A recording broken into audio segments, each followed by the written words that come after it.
No other videos made us struggle as hard as this one. Welcome to every flavor of robot.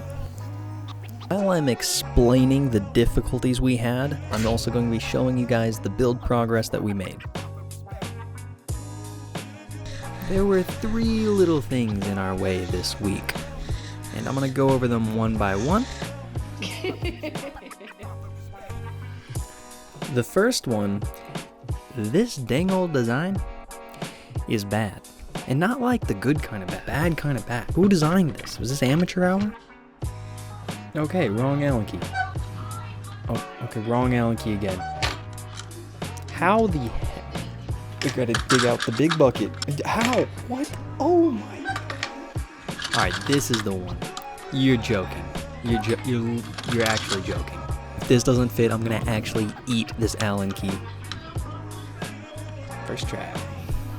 In the last video I mentioned that this design was in a rough draft stage, and I decided just to push through and see if we could build it anyways. I had to break out the super glue, and I had to make a lot of last minute adjustments, a wee bit of elbow grease, and overall I think we can all applaud my genius. Most things were a perfect fit, loosely. Overall, the assembly process was one of the assembly processes of all time. Don't try this at home. I just had to fix the screw terminals. This wobble translates directly to the wheels, which makes me sad. But we can deal with that later and slam the rails in, and then realize that I broke the only 90-degree USB cable we had, and there's not enough room for a straight one, but thank goodness the boards have Wi-Fi. Isn't that cool? We just reprogrammed the robot. That's amazing. Over the Wi-Fi. Is that unusual? The electric snakes did it for us. That sounds unusual, if I'm being honest with you. Here we go. This one's going on now. Carry on. It got so grumpy. Whoa. Yeah. And it comes with a soundtrack. Alright, I'm making that gain higher. It can go more. There we go. Alright. That's too high. Throwing it back. That's pretty sick. It's so jumpy. That's so cool. Wow, that actually is really cool. Wait, so why is this happening? Like, what's happening? So, the motors are measuring where they are, Yeah. and they're trying to stay in the same position always. We're telling the motors to basically simulate a spring. Oh. So Is that something that you guys had to come up with, like the formula of like, how do I make this like a spring, or you're literally like? it's actually something that accidentally falls out of the controls. Okay.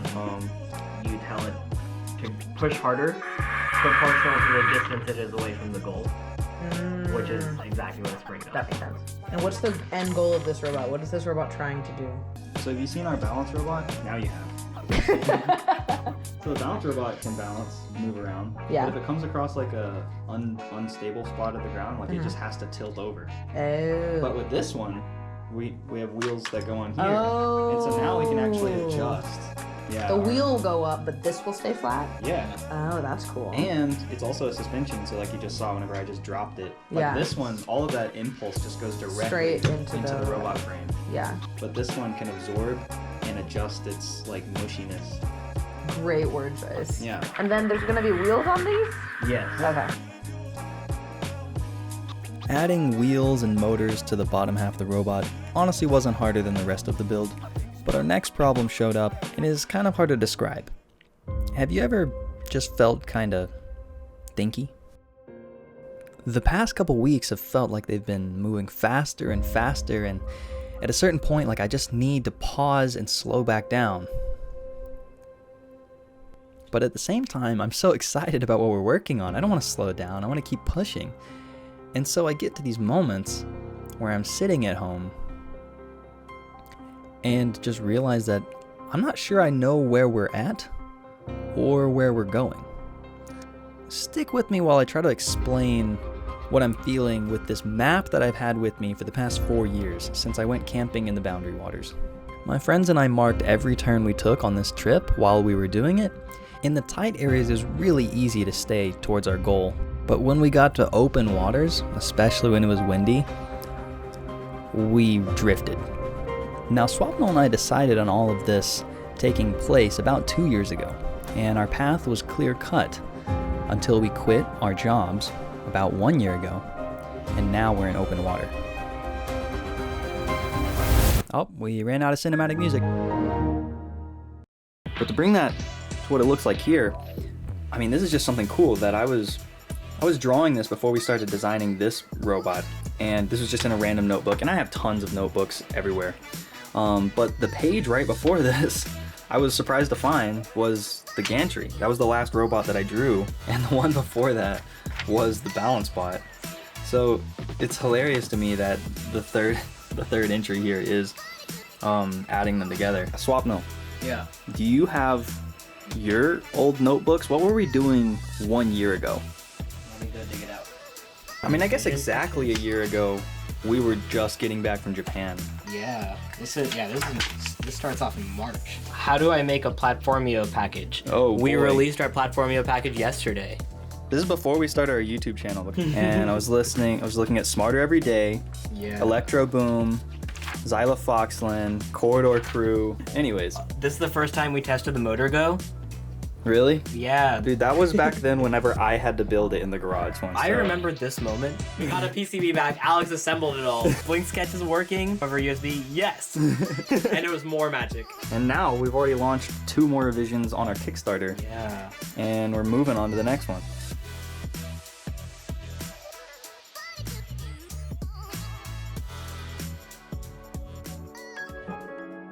You can see the burning. Oh. Oh yeah. Yeah, that one is how we say not so good. Wow, I wish we could have caught the fire on camera. I know. It was bright. Hey, sometimes it just doesn't work and you just gotta keep on going, and this video will be like, and sometimes you should stop. Sometimes you should stop. We should persevere and just get it done. And then we tried to keep going, and this is a case where we were like, we made the wrong engineering choice here. Like, we should have stepped back and reevaluated. Is what we would have said if this video wasn't sponsored by PCBWay. I've said it before, I'll say it again. You need to know about PCBWay if you're looking for PCB prototyping or assemblies, or they even do 3D printing, CNCing, and a bunch of other stuff. Go check out their website and see what they can help you with. I really do think they do a good job. This is the board that they sent us. It looks pretty clean, and more importantly, here is the one that they sent us fully assembled. Very nice. And thank you again to PCBWay for sponsoring every flavor robot. You have your code. What are you doing? What is this?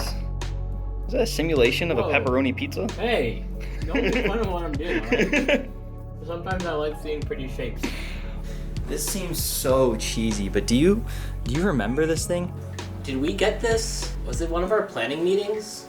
Yeah, we went to Amazing Dumplings and they gave us this fortune cookie. It says bread today is better than cake tomorrow. And I kept it and I put it on our fridge because I was like, this is maybe going to push me to make more videos faster. But a big problem with putting videos online in engineering is we know it's an iterative process. Like, we have this vision of like what the project is supposed to be, but taking a snapshot of it and putting it online, It's scary. it's scary. Perfectionism comes from insecurity, I think. Alright, it's on.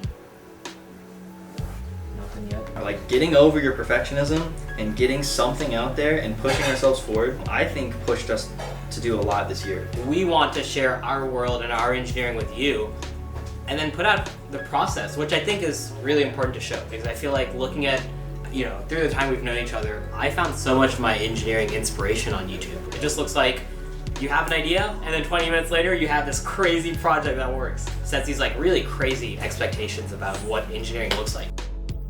I'm really happy that we're sharing the process. So if we can show that and look goofy on the internet, small price to pay. One saving grace of all of this has been that every time we have put out something that didn't satisfy our perfectionist brain, I think was met with a heartwarming amount of support from our friends and family and even some strangers on the internet.